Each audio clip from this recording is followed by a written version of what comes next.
Yeah, it's weird the transcript automatically comes up as well. Yeah. I mean, see what it's like. I don't know whether it'll like how we sound. Yeah, Yeah. for me, every time I say, hi, Sophie.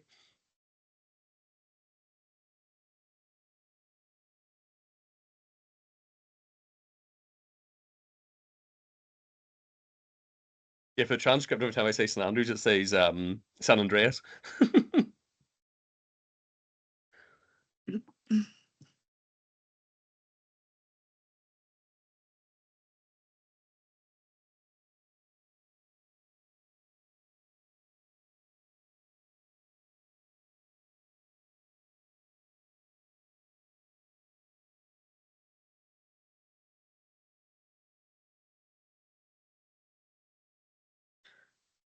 I'm worried Carl is going to overload our Wi-Fi, given that he's now logged in from downstairs. Hi, Warren. I was wondering Hi, what the meme was. everyone. Yeah, I know, yeah. yeah, that's my contribution to wider support. There we go, my other half. Nice. I know.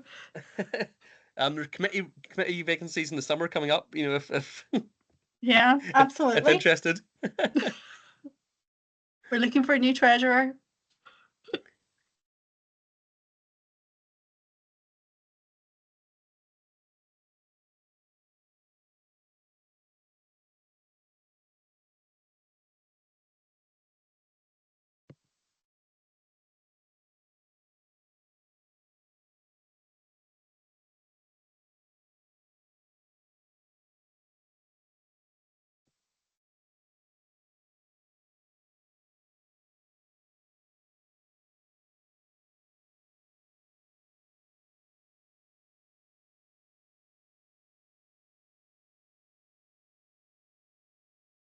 What do you think, Suzanne? Do you want to start now, or do you want to wait a few minutes I to see if mean, anyone? it's 1 minute past 2. Maybe I should just go. Yeah. Yeah, yeah, go for it. Yeah, get it done Okay. out of the way.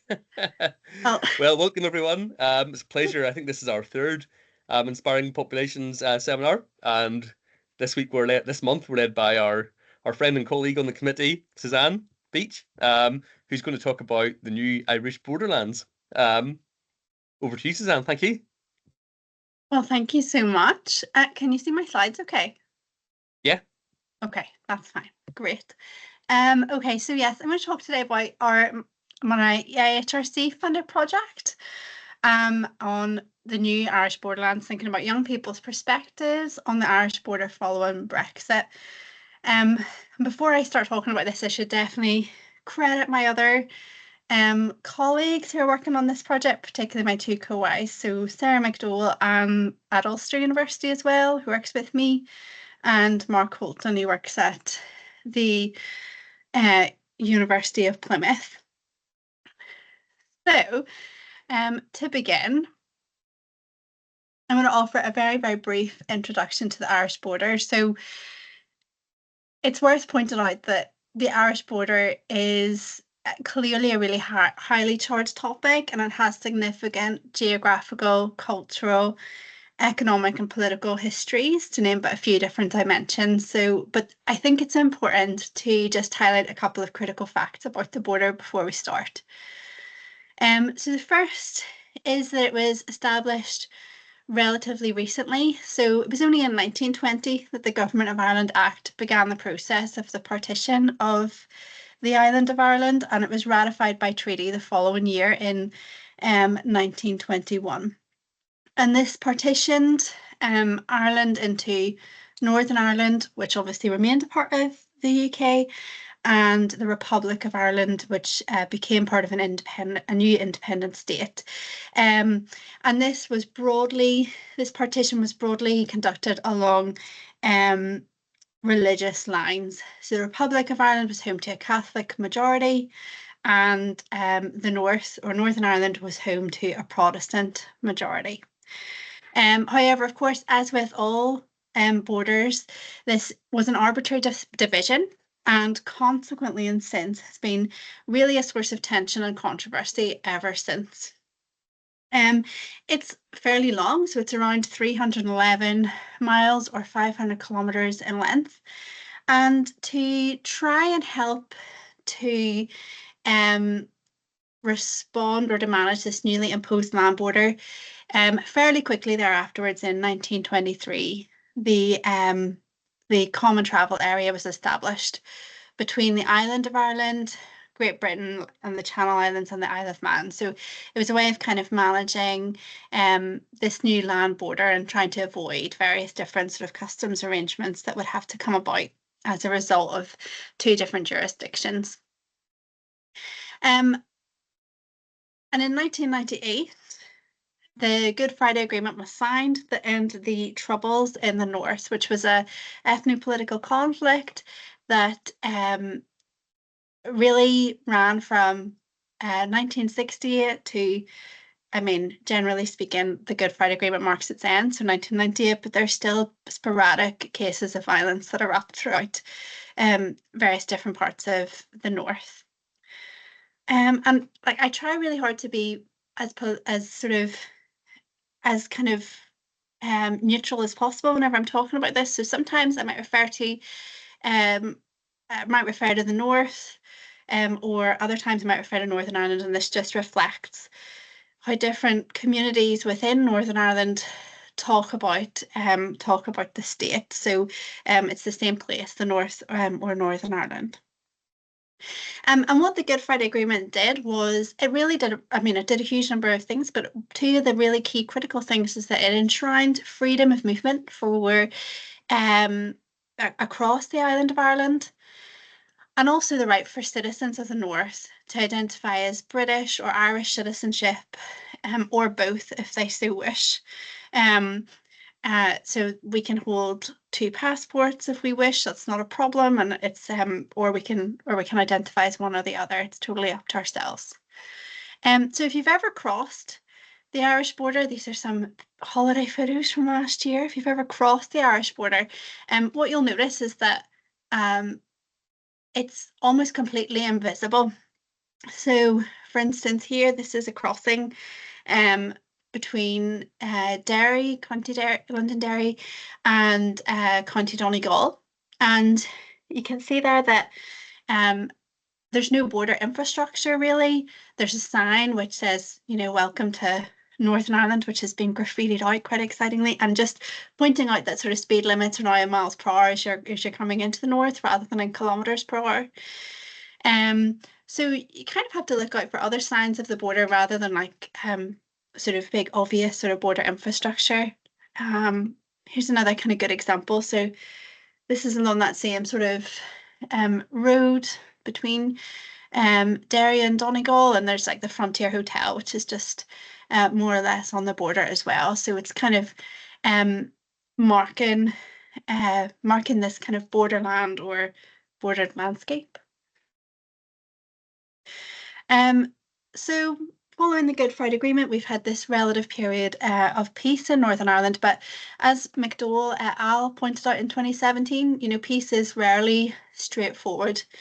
And, you know, Belfast and many cities within the North still remain sort of divided cities, whether those are physically divided, mentally divided. And Switzer and McDowell back in 2009 wrote that, you know, identity and geography are very closely linked within these locations, within these places.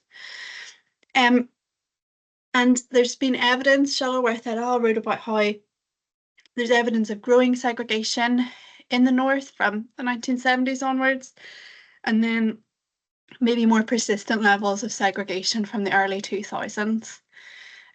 So it's still a place where people tend to be segregated along like religious lines or through different religious identities as well. And there are still more peace walls in cities like Belfast now than there were in 1998, for example. And this is even though the NI executive set a target for them all to be removed by 2023. There's still plenty of peace walls, and the photo here, it's not actually, it is kind of a good example, but it doesn't really show the segregation between two communities very well. This is an example of International Wall, which is part of Peace Wall in on the Falls Road in Belfast. And just around the corner from this is actually a really good example where you can see like where the gates kind of can open and close, you know, to segregate these two communities and two locations. So the Peace Wall here is really highly decorated. This is a photo I took a few years ago now, but when you go and visit International Wall, there'll be lots of different murals regularly painted over to various different sort of causes, which maybe nationalist or Catholic communities in the North would maybe see as kind of being similar to their own sort of struggles. So at the minute, there's obviously there'd be lots of murals to sort of Palestine, lots of Palestinian flags flying.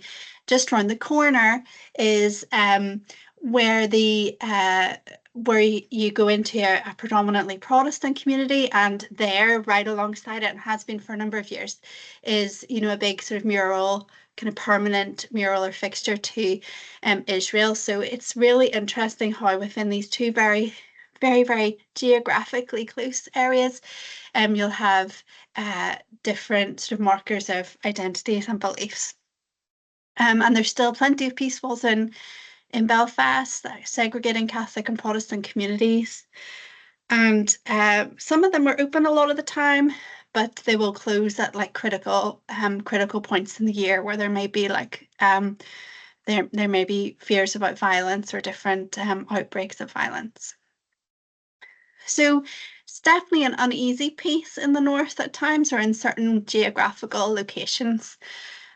But with relevance to this project would really be the impact that Brexit and the Brexit vote had on sort of a sense of ontological insecurity in the North. And this was, of course, the 23rd of June 2016, you know, nearly 8 years ago now. The UK voted by referendum to leave the European Union. And obviously voting patterns in the referendum were geographically disparate, wasn't the same. This sort of desire to leave the EU wasn't reflected everywhere. And certainly in Northern Ireland, you know, 56% of voters chose to remain.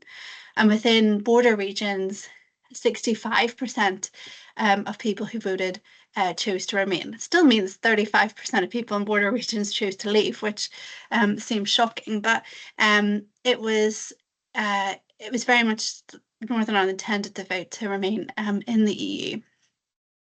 But Russia wrote in 2022 that Brexit really introduced very uncomfortable questions surrounding our identities as a result of Brexit, or as a result of this. So there are uncomfortable questions about our identity, and as well as concerns over the border itself. It raised really critical questions for the future of the state. And Gormley, Heenan and Ohi in 2017 wrote, you know, there were three key questions that arose from Brexit. So this is really, really soon after the vote, where they were saying that here's these critical questions, like what sort of border is there going to be as a result of Brexit? You know, will it be a hard border? Will it be a soft border? Where is it going to be? Like, is it going to be, you know, where it currently is, or will there be a border somewhere else? And in their paper, they sort of said, you know, would there be a border in the Irish Sea? And that's, of course, what has happened as a result of Brexit. And also, how would it impact on borders of the mind? So these sorts of, what would it be for those kind of questions of identity and citizenship, which are really prevalent within the North, and how we identify ourselves. And what it has done, like over the last years, it's really accelerated discussion on the constitutional question for Northern Ireland. And that is to say, you know, should Northern Ireland remain a part of the UK, or should it be part of, you know, a new reimagined Irish state in the near future? And Hayward in 2017 wrote that, you know, Northern Ireland has a unique position within the UK context, because international law recognises that its constitutional status could change in the foreseeable future, which might mean that it actually moves to being within the jurisdiction of a foreign state, so no longer part of the United Kingdom, and therefore become kind of reincorporated into the European Union. So it's in a really unique position in that sense. So just some ways that maybe has been like manifested in, my local landscape. So these are two images that I took, one fairly recently. So the one on the left I just took earlier this year, and all throughout sort of the greater Belfast area of, I've seen these kind of no Irish sea border stickers, often on sort of lampposts. I wasn't driving at the time, I should say. I was a passenger. I just leaned very carefully out the window of the passenger side to take this photo.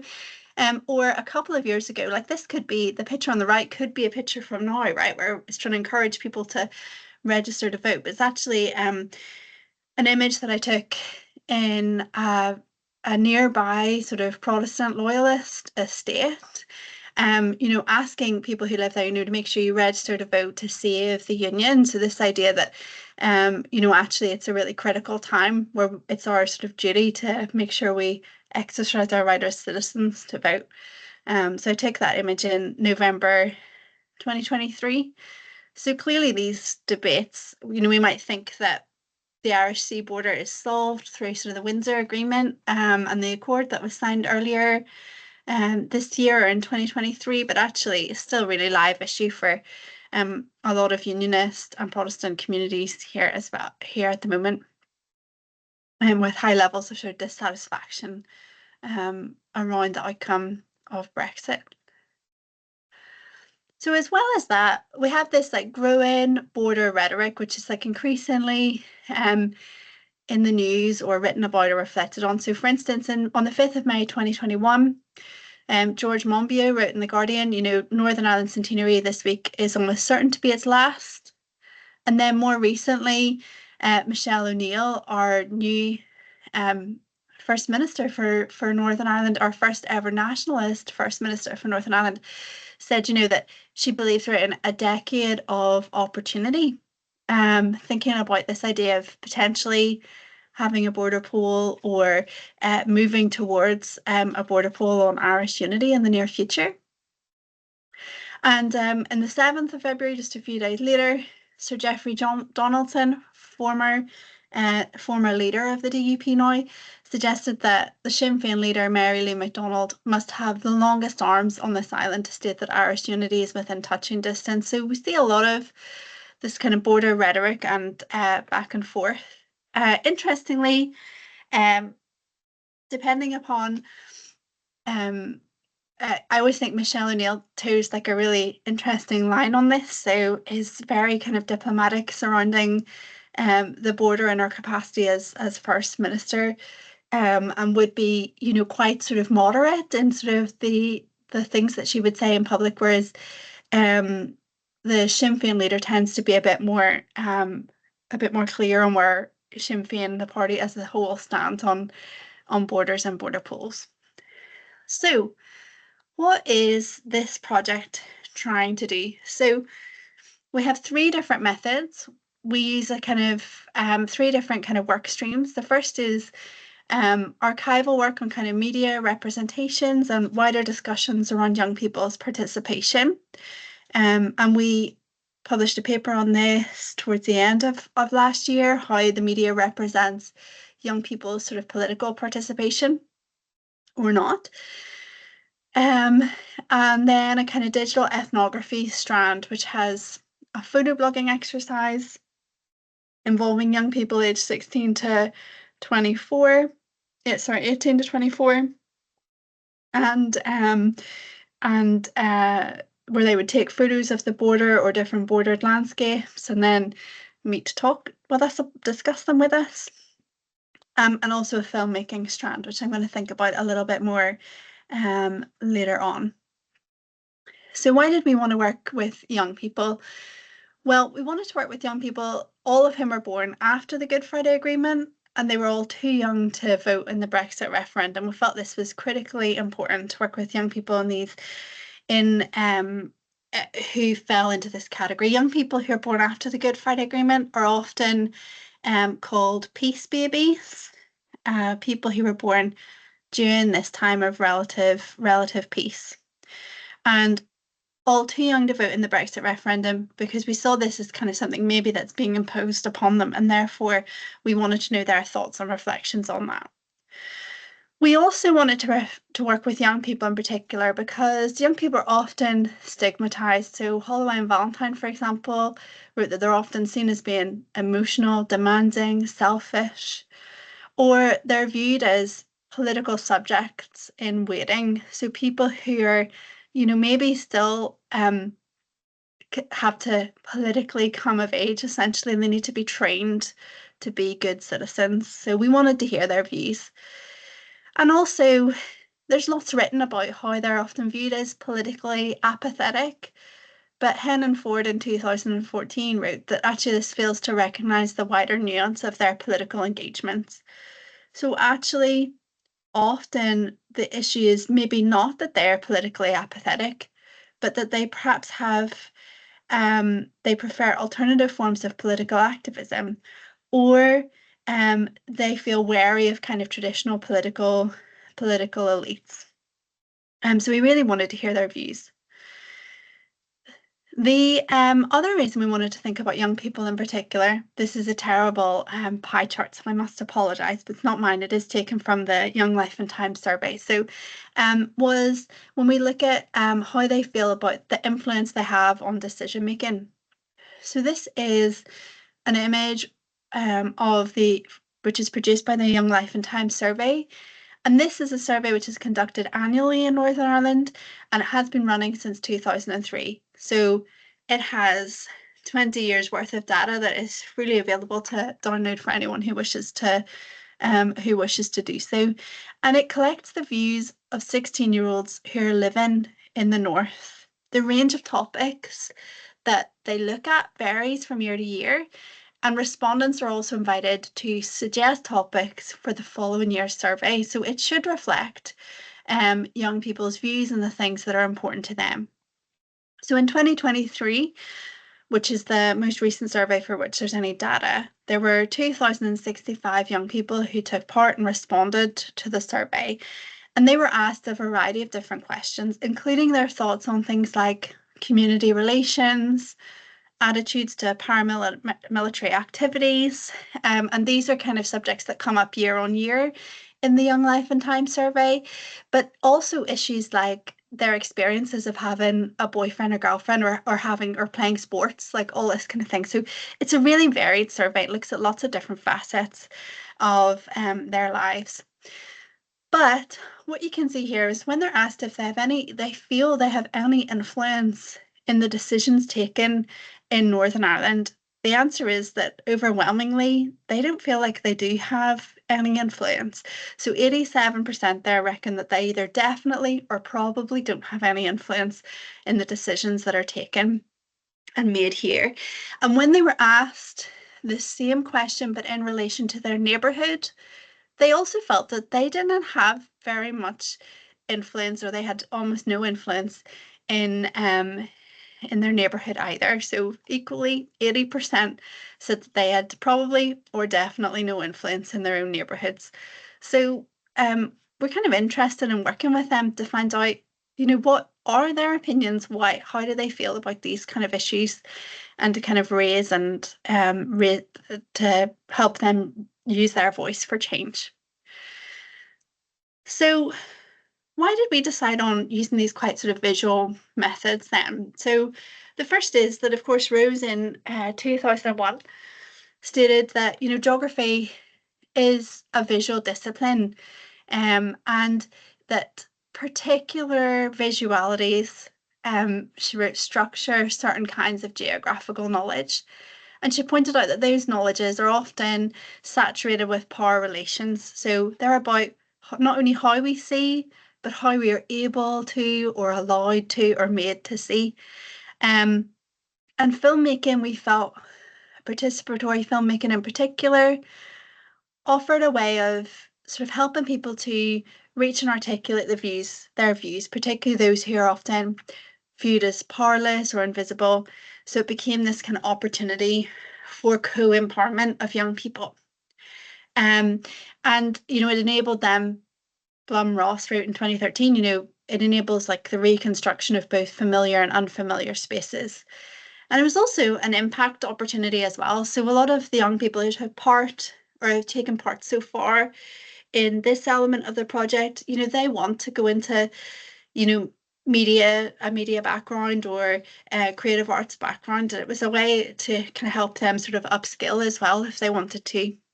So how did we do that? Well, it was facilitated by the Nerve Centre, which is one of Northern Ireland's leading creative arts centres based in Derry.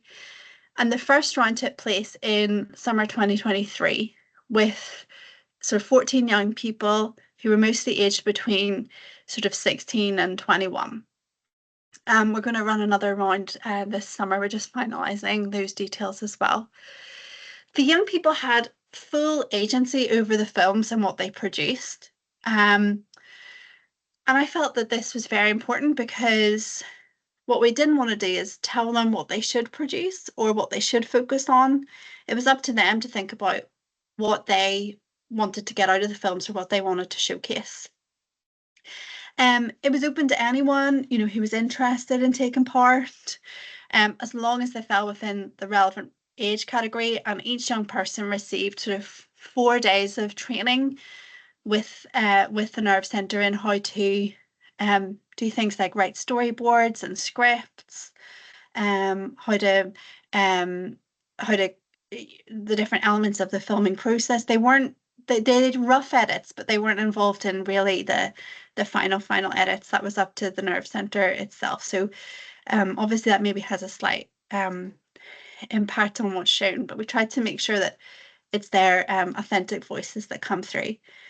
And afterwards we met with some of the young people to discuss their perspectives on the films they created and why they'd created the films that they did. So they produced 2 films. One was called A Hard Border. The other was called Border Shopping. And each of the films is roughly 3 minutes in length. We really had no idea what we were going to get at the end of the day. But what we did end up were 2 very highly satirical films, which focused on the potential implications of Brexit and, you know, concerns about particularly what a hard border might mean for the island of Ireland. So the first film was, I should say that the young people, some of the people in these pictures, well, are not young people because the Nerve Centre staff had to act out some of their particular parts. So anyway, the first film that we got was A Hard Border, and it considers really the potential worst case scenario for a hard border on the island of Ireland. And it was filmed as kind of a news broadcast. I did think about trying to show the films, but I was slightly worried about whether there would be any disruption on through Teams. So the QR code there can take you to the web page, or I'm sure we can share it on our Population Geography's website as well. So the first film looked at a hard border, and it had this kind of, it was this sort of news kind of set out as kind of a news bulletin for Dick News, of course. And the film featured a variety of different characters. So there was a dairy farmer who was using a pipe to get milk from one side of the border to another and to avoid any customs arrangements. There was also a yard for a business on the border, which had a permanent border guard stationed there, and who would issue visas for all trips across the yard, including to visit the bathroom, for example. And Paddy Ra, a local entrepreneur who clearly was supposed to be part of, you know, a former paramilitary group who uses mortar launchers to fire desirable goods across the border as opposed to kind of bombs and weaponry. The second film that we got was a film which the young people had entitled Border Shopping.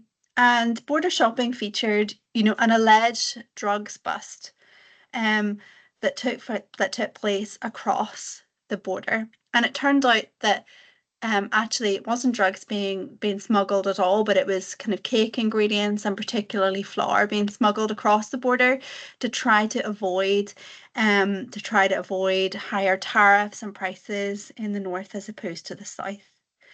And what was really interesting about this is that back in 2013, Nash et al. Wrote that, as the UK's only land border with another state, actually the Irish border has long provided, economic opportunities for both retailers and consumers looking to benefit from favourable exchange rates, for example.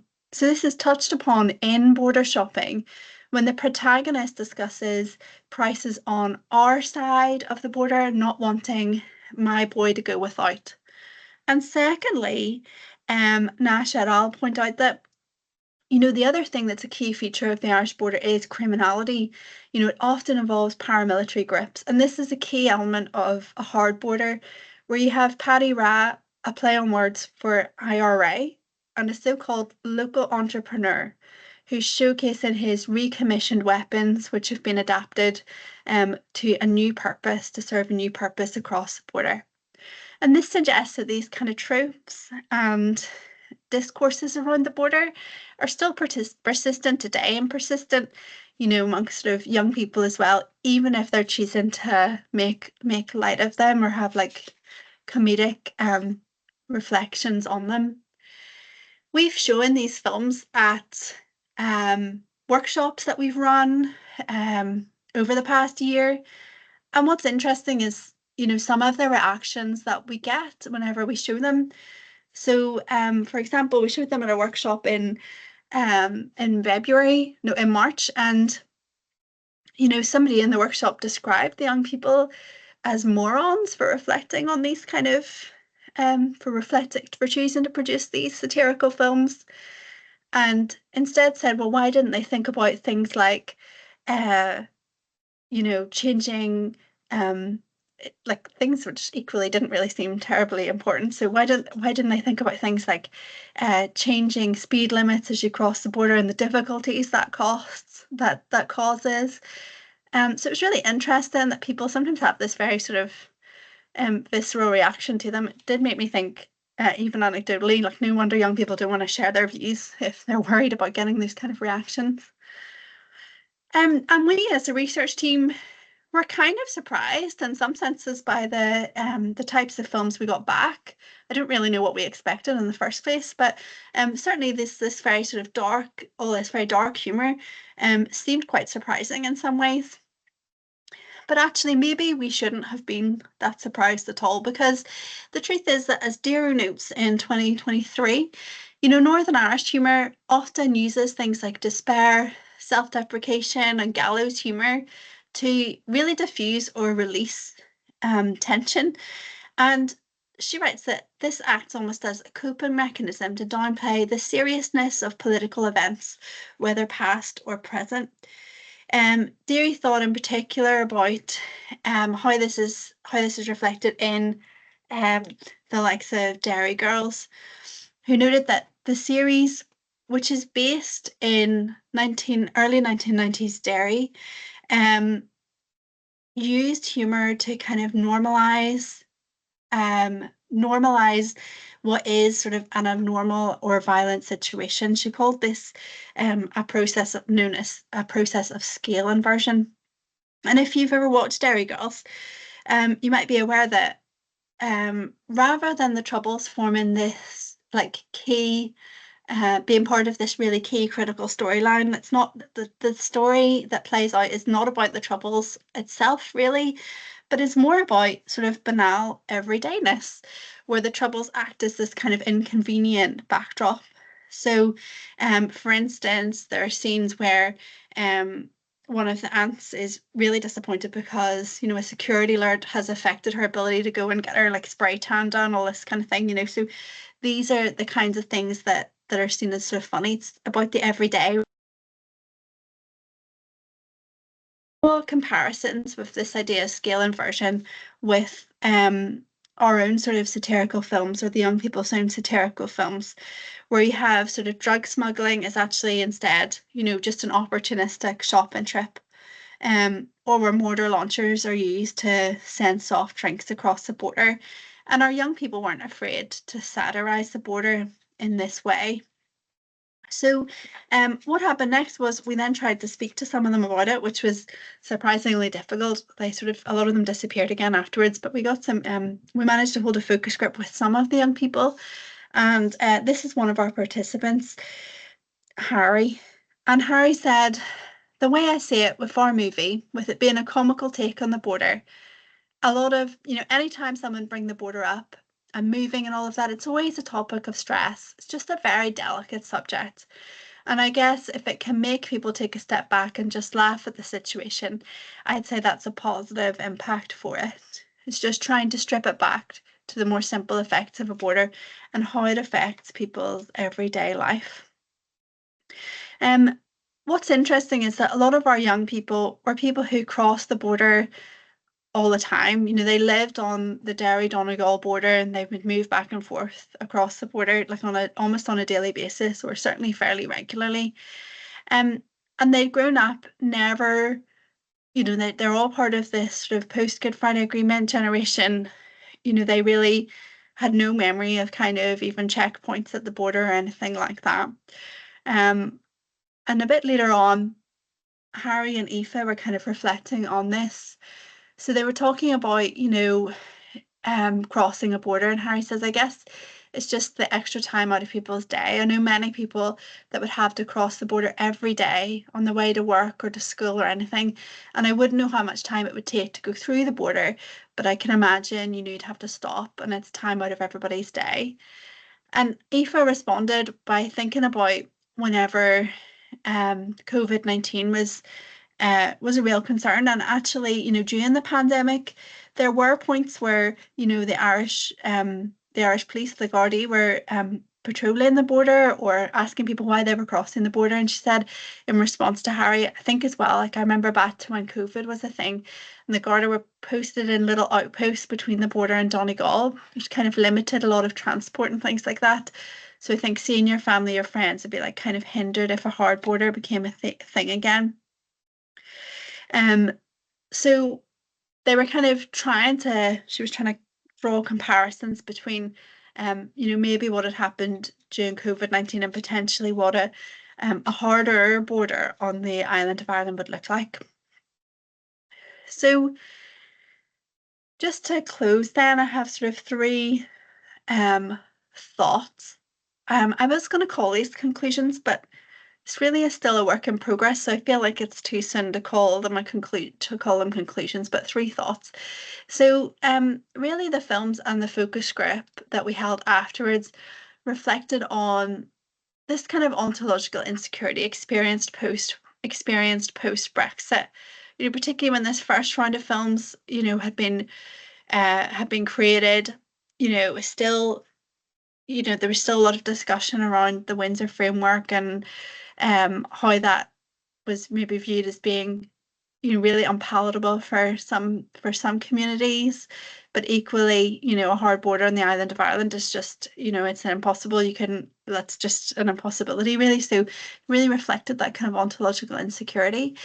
And the second is that for the young people that we spoke to, border crossings were normalized everyday experiences. Like they would have crossed the border very often, very regularly, but they wouldn't have thought about it like in those terms necessarily, and they had to use these kind of parallels with other recent events to kind of reflect on what a more formalized border might look like. And then thirdly, there was some evidence that maybe they would use like these sort of scale inversion, or this idea of scale inversion, to kind of minimize the delicacy of discussions around the border. So thank you.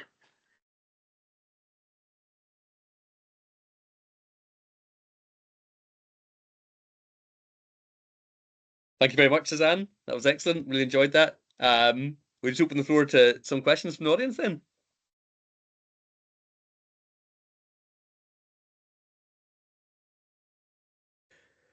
Can I just follow up your last point about that ontological insecurity? Yeah. Can I just ask about the kind of the spectrum of opinions you came across? For some people, was this like a real crisis, or is it more kind of an inconvenience for some people, or kind of how were the young people kind of interpreting the threat of a hard border? I think it kind of varies depending upon the different strands of the research project. So for the young people who were involved in the filmmaking, like they were people who, yeah, as I said, were all sort of living in Derry or in Donegal, and like they kind of, because crossing the border was like so every day, Hmm. it just seemed like inconceivable for them that there could be a hard border, and that was kind of what came up in the focus groups. And I think this is why they decided to satirize it in the way that they did. Um, when we look at some of the stuff that's coming back from like our photo blogging, where we worked with people in lots of different, you know, who were much more so geographically dispersed. Um, yeah, some people would say, like particularly if they lived far from the border, they would be like, actually, it just seems so removed from my everyday life. I'm more concerned about an AHRC border, what that might look like. I think so. It just depends. So we're hoping to run this again. We're going to run this again in the summer, the filmmaking, and we're going to do that with like a cross community group. So Hmm. we may find that some of the reflections they have on the border look quite different, or they might see the border in very different ways to what this was more of a kind of self-selecting group of just people who were interested in Hmm. filmmaking who signed up. So yeah. Fascinating, fascinating. We're trying to do a similar thing in Glasgow in the summer with young people from Europe, post Brexit, who are living Mhm. in different parts of Scotland. So I might talk to you separate about that if that's okay in terms of the Yeah, of practicalities course. of getting people to volunteer and kind of engage with this type of stuff. Yes, yeah, of course. Great. Cool, thanks, thanks. Anyone else have a question? Yeah, Reese. Great. Thanks, Suzanne. Really, really interesting stuff. I guess sort of two related questions, I suppose, for me. So first of all, in terms of kind of youth citizenship, are there any kind of incentives for things like a youth parliament in Northern Ireland or in Scotland and Wales? I know 16-year-olds have had the vote, or whether there's any push for anything like that, or so sort of it's expanding citizenship a little bit more. And Mhm. also, I guess maybe relatedly, is what's the impact then of having not having had the Northern Ireland Assembly and Executive in session for so long? Because does that interconnect with the impact of Brexit as well in leaving it there? Yeah. Thanks, Reese. Those are both really good questions. So we do have like a youth parliament, which I think actually even sat despite the fact that the executive wasn't sitting. So the youth parliament still met, and that's obviously made up of sort of young people, primarily sort of like sixth formers and things like that. So, we did have some of those young people get in touch with us about, particularly about like the photo blogging exercise, but because of our ethical approval, you have to be 18 or over to do that, and a lot of them were too young, which was really, really frustrating. So we do have, a number of, I can't remember how many young people are involved in that, but there is like a youth parliament in the north which does discuss sort of issues which are important for young people, important to young people. And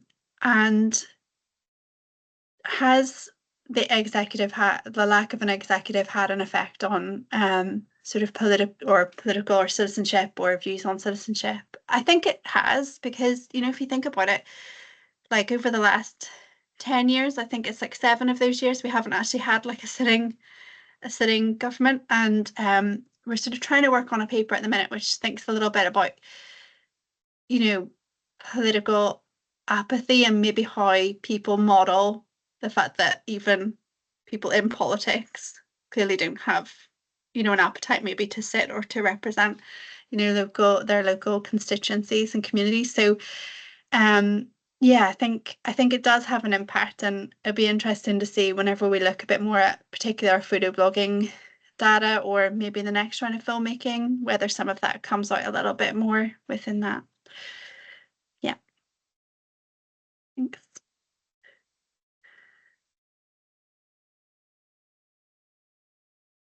A couple of hands went up there, but I wasn't sure. I didn't spot who came up first. Maybe Joran. Yeah, great. Thanks, Suzanne. I just have a question. It's more sort of, it's quite broad, to be honest. Just thinking about sort of like contemporary migrations across the border and sort of with the Rwanda bill and, quite a lot in like the Irish media about Gardaí checkpoints at the border, and then thinking about what you had said about the participants during COVID and things like that. Did it come up at all, maybe during sort of any of your data collection, thinking about whenever at these sort of critical points where the borders maybe felt more real, where you do have checkpoints and things like that? Does that maybe have an impact on how people do view the border and maybe spur maybe nationalist ideals about unifying the island, or the latter, that now that we maybe have these sort of checkpoints, why could we not just go for maybe a harder border? If that was something that came up, obviously it may not have been. No, it's good. Like this is a good question as well. So again, like I think maybe this isn't that well reflected like in the filmmaking, but certainly like in our kind of interviews with people who did the photo blogging, like they would say things like how frustrated they would get about, for instance, there's a good example of like, when you're close to the border and you get like a text on your phone to say that, welcome to Ireland or whatever, and they'd be like, oh, but like I've always been in Ireland, like, I can't believe that they would, like, I just get really frustrated when I see that. So again, yeah, I think it definitely depends on where people are, like how they might feel about the border at different times. And yeah, as I said, like other times, if particularly if people live quite far from the border or it's just quite removed, they just almost don't even think about it. But yeah, it'd be interesting to see a bit more of the data and be able to work through it a bit more as well. So yeah, that's not a very good answer to your question. Sorry. No problem. Thanks, Suzanne. Yeah. I think Sophie's next. Hi, Suzanne. Thanks. That was really, really interesting. And I'm going to fully confess that somebody knocked on my door at potentially the opportune time. So you might have already covered this, but I was wondering whether the participants talked about the border and citizenship in any kind of strategic way, in the sense that obviously having an Irish passport is an EU passport, whereas having a UK passport isn't anymore. And kind of thinking about the border and nationality and things like that in terms of their own futures and their own aspirations. Yeah, probably not quite as much as you might have imagined. Like they didn't really like reflect on it too often. But yeah, I feel like maybe this is something that we could explore with them a wee bit more, like whether they're sort of strategic kind of citizenship or strategic identities that they try and take on board. But yeah, no, I don't feel like it was really that prominent. But certainly there's a lot about, citizenship or, feelings of Irishness or, or Britishness, or maybe strategic thoughts in terms of things that you might wear in particular locations. So we had people talk about that, for example, like maybe not, maybe never having thought about wearing like a GAA top, for example, and then, being in a new situation and thinking a wee bit more about whether that was maybe a good choice or not. Or some people kind of talked a wee bit about like, Irish language is maybe like a divider as well, like as in that was kind of, I think whenever one of the people was having an interview with my research assistant, there was somebody with a bag which had like something in the Irish language written on it, and he was like, it's like, I know what that says, but other people maybe don't, kind of thing, so. But it would be interesting to think maybe a bit more strategically about their citizenships.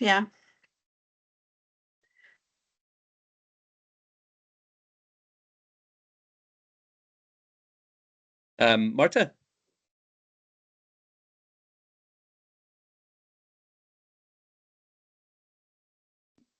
Can you hear me now? Yes. Okay, so well, I would like to ask perhaps a slightly different question coming from my specific angle of research on migration and education. So I've been recently involved in the project on ethnic minorities in education in Northern Ireland at the Queen's University. And one of the interesting findings, which I noticed from that project, was that how young people see the they actually notice greater pluralism in the Northern Irish societies, which has been growing over the past 20 years. And that has been noticeable in the school context as well. And that somehow made people both from ethnic minority backgrounds, but also Irish young people think differently about those historical community divisions between Catholic and Protestant, because the diversity and the internal kind of struggles and did change. And I kind of wonder, kind of my question influenced by that other project I'm familiar with, whether it to some extent that came in on the surface in your project with the group of young people you work with. Obviously, the focus was different, but perhaps there is something noticeable here as well. Yeah, I think no, that's a really good point. Yeah, so obviously there is like growing sort of ethnic diversity within the North, and much more so than obviously there would have been like in the past. And I think this probably does have an impact on, you know, this sort of segregation or perceptions of segregation. In Shuttleworth has had like interesting papers out on this recently about well, in the last few years, about maybe growing sort of ethnic diversity within the North, and pointing out that, you know, actually for people who, you know, identify as Protestant or Catholic, actually still like a lot of the segregation still like still persists. So it's fascinating. Again, not really something that we thought too much So the about. point was that the growing diversity and pluralism to some extent can offset those very rigid division between Catholic and Protestant, because there are other groups which contribute to the diversity. Yes? Yeah, exactly. So it maybe makes it look like there's like less segregation in some senses, but equally, you know, if you just look at sort of Catholic and Protestant communities, it's maybe not quite so it's maybe a bit more persistent. But yeah, I think this is a really good point. It'd be interesting to again like reflect a bit more with young people and their thoughts on this, and yeah, in the future. Yeah, thank you.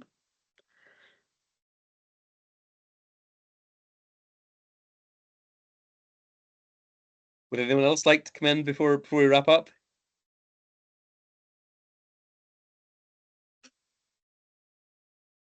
In which case, Suzanne, I think you can relax and pour yourself a well-deserved cup of tea. Great. I'll go straight downstairs to get my kettle on. Yeah. Well, thanks very much, Suzanne. That was a fascinating talk, and we'll be in touch, everyone, in terms of who's up next to share their ongoing research and things. Thank you very much, everyone, for coming along, and we'll speak again soon. And thanks again, Suzanne. Oh, thank you. Thanks, everyone. Bye. Thanks so much. Thank you. Speak soon. Thanks. Speak soon. Bye.